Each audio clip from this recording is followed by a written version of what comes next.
2015 में विदिशा से बालाघाट पहुंचा था 2500 मैट्रिक टन अमानक चावल। परीक्षण होने के बाद भी नहीं हुई अधिकारियों पर कार्रवाई। 25 और मरीज मिले कोरोना पॉजिटिव।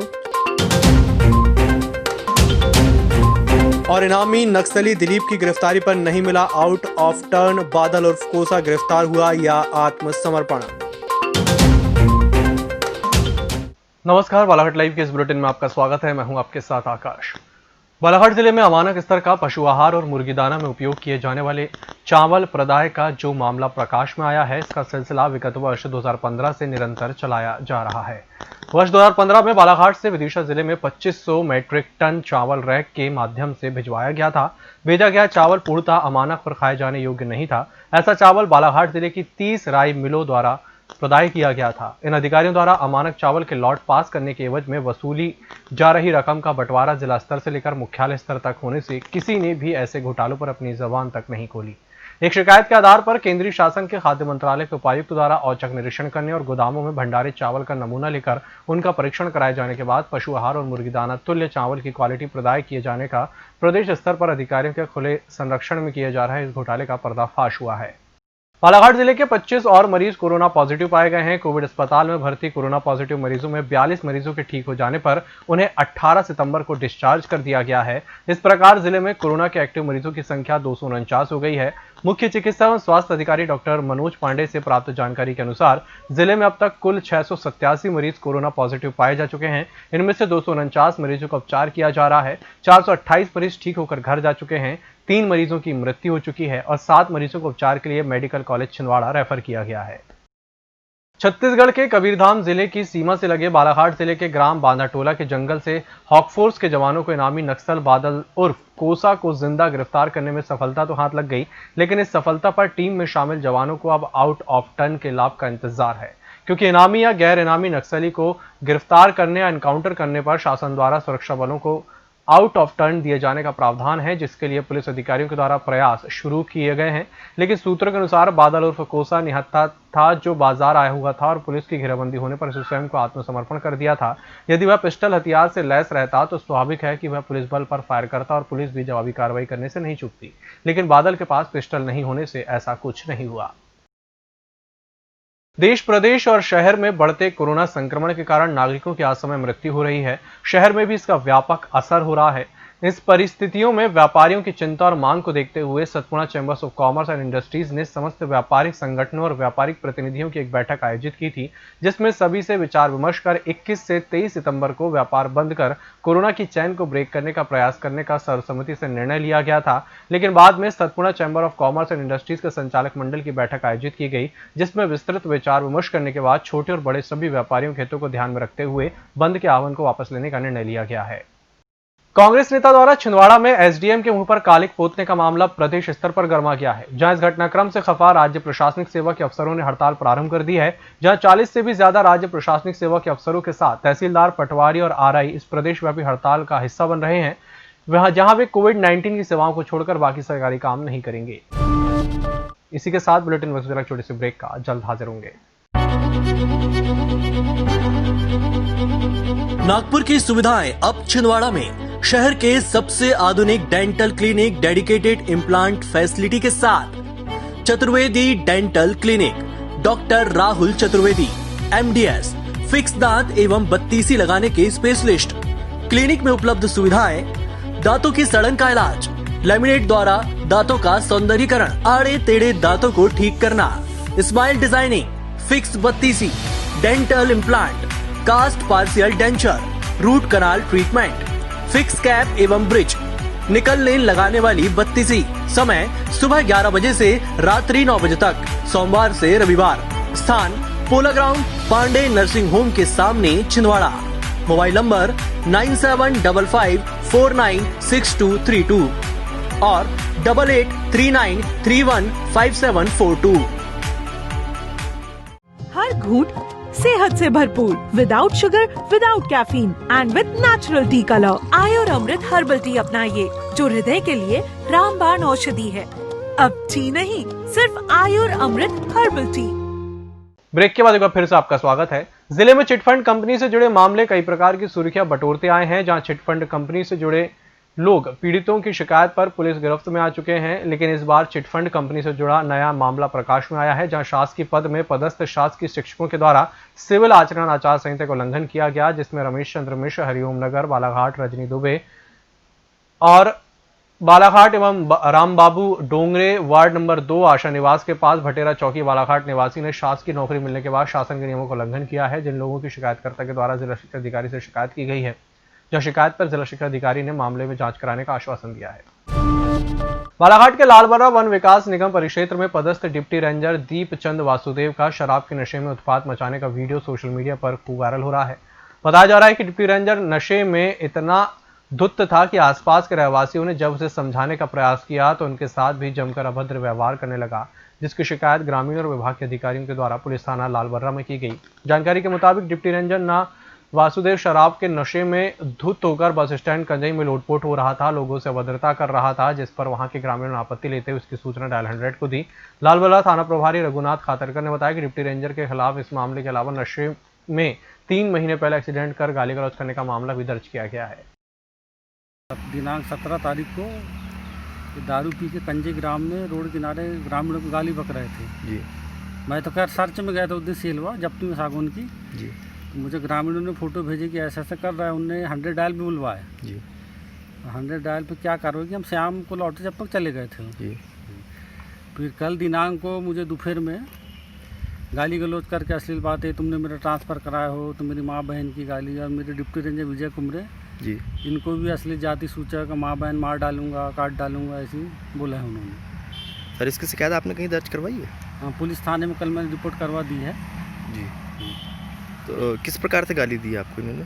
माँ बहन की मार डालूंगा, काट प्रत्यक्ष डालूंगा। रूप पे दिया, मोबाइल मोबाइल में दिया। मोबाइल में गाली दी। मोबाइल आपने कोई विभाग इसको इस मामले पे कोई संज्ञान लेकर विभागीय कार्रवाई आगे प्रेषित की है? अधिकारियों को सूचना दे दी है मेरे द्वारा, और अधिकारी करेंगे जो भी करना है। हम लोग साहब क्या है, उप समग्र पदों के साथ में हम लोग जी। पूरे समस्त अमला हमारा सर्च वारंट लेके सेलो ग्राम गए थे। सेलो ग्राम में हम लोग सर्च कर रहे थे, तभी एक फ़ोन आया कि ग्राम कंजी में डिप्टी रेंजर वासुदेव अपने मुख्यालय में दारू पी के पड़े हैं, जिसे ग्रामवासियों ने उन्हें उठाया, उन्हें भी गाली दिया गया और उनने 100 नंबर डायल कर बुलाया। 100 नंबर डायल बुलाया, उसके बाद कार्रवाई के बारे में अगर भी नहीं मालूम। उसके बाद फिर कल के दिनांक 17 तारीख को मुझे मोबाइल में डिप्टी साहब रेंजर साहब मोबाइल में मुझे अश्लील गाली दी गई। किस प्रकार की गाली दी गई? गाली अश्लील गाली दी, जाति सूचक दी जी। और माँ बहन गाली दी गई। इसके पहले भी आपके साथ एक घटना घटी थी? इसके पहले भी मेरे साथ एक घटना घटी थी। मैं स्टार समझ के उसे बोला कि आप दारू पियो, आप अपने घर जाओ। सर, जहाँ तक हमको जानकारी है कि आपके वन सुरक्षा श्रमिकों के से भी इन्होंने शराब के नशे में बदसलूकी की पिछले 7 सितंबर को। जी हाँ, इसकी लिखित सूचना भी रेंज ऑफिस में आई है, जिसे रेंजर साहब ने लामता परिजन मंडल में भेज दीजिए। दीपचंद वासुदेव वन विभाग का वन निगम है जी। इसमें एक स्टाफ डिप्टी रेंजर के पद पर पदस्थ है, कंजी क्षेत्र में है। हाँ। अभी 2 दिन पहले इस क्षेत्र के लोगों ने सूचना दी थी कि अपने घर में शराब के नशे में वर्दी में है। इस बात पर 100 डायल वहाँ पर गई थी, क्योंकि बहुत ज़्यादा नशे में था, इसलिए इसको लाया नहीं गया। कल वन विभाग के अधिकारियों ने और एक पत्रकार है गोलू विशेन, इन्होंने एक लिखित शिकायत दी है कि उनके घर से इनको फ़ोन आए थे, तो उस आवेदन पत्र की जांच की जा रही है। CDR कॉल डिटेल्स निकाल के जो भी अग्रिम कार्रवाई होगी की जा रही है। सर, मतलब ये गांव में सर शराब के नशे में ये व्यक्ति ग्रामीणों को गाली दे रहा था। हाँ, इसकी कोई शिकायत मेरे पास नहीं आई कि इसने गांव में शराब के नशे में किसी को गाली गुप्ता दी है। ऐसी किसी भी व्यक्ति ने मेरे पास कोई शिकायत नहीं की। बालाघाट से लगी ग्राम पंचायत हीरापुर इन दिनों सुर्खियों में है, और हो भी क्यों ना, यहाँ पर विकास कार्यों के नाम पर भारी भ्रष्टाचार किया जा रहा है। इसके पूर्व भी निर्माण कार्यों में अनियमितता को लेकर प्रशासन के द्वारा जांच की जा चुकी है, लेकिन इस बार शिकायत ग्राम पंचायत के ही उप सरपंच के द्वारा CM हेल्पलाइन में की गई है। शिकायत में कहा गया है कि ग्राम प्रधान पवन मरकाम और सचिव के द्वारा निर्माण कार्यों में नियमों को ताक पर रखकर गुणवत्ता से खिलवाड़ किया जा रहा है। महज 3 माह पहले बनी गुणवत्ता विहीन सड़क में दरारें पड़ने लगी हैं। वार्ड नंबर 16-17 के 350 मीटर सड़क का निर्माण लगभग 8 लाख की लागत से किया गया है। शिकायतकर्ता विकास खुरसेल जी द्वारा एक सीमेंट रोड की शिकायत की गई थी कि जिसकी गुणवत्ता ठीक नहीं है और इसमें वाइब्रेट जो है वाइब्रेशन का उपयोग नहीं किया गया है, बेस नहीं है इसमें। तो उस संबंध में इसका प्रथम दृष्टया इसका निरीक्षण किया गया। टेक्निकल अधिकारी की टीम के द्वारा इसका और हम जो तकनीकी पक्ष है इसका एक बार और हम स्थल निरीक्षण कर लेंगे और जो भी इसकी रिपोर्ट्स आती है उसके बाद इसकी रिपोर्ट्स अपने वरिष्ठ अधिकारियों को भेज दी जाएगी कि इसमें क्या कमी है, अच्छी है या ख़राब है। इसमें प्रथम दृष्टया क्या नज़र आया आपको, आपने देखा? प्रथम दृष्टया तो ऊपर मुझे अच्छी लग रही है, अंदर का चूँकि जब तक इसकी खुदाई नहीं होगी तब तक मैं इसको किसी भी प्रकार का विवरण देने में असमर्थ हूँ।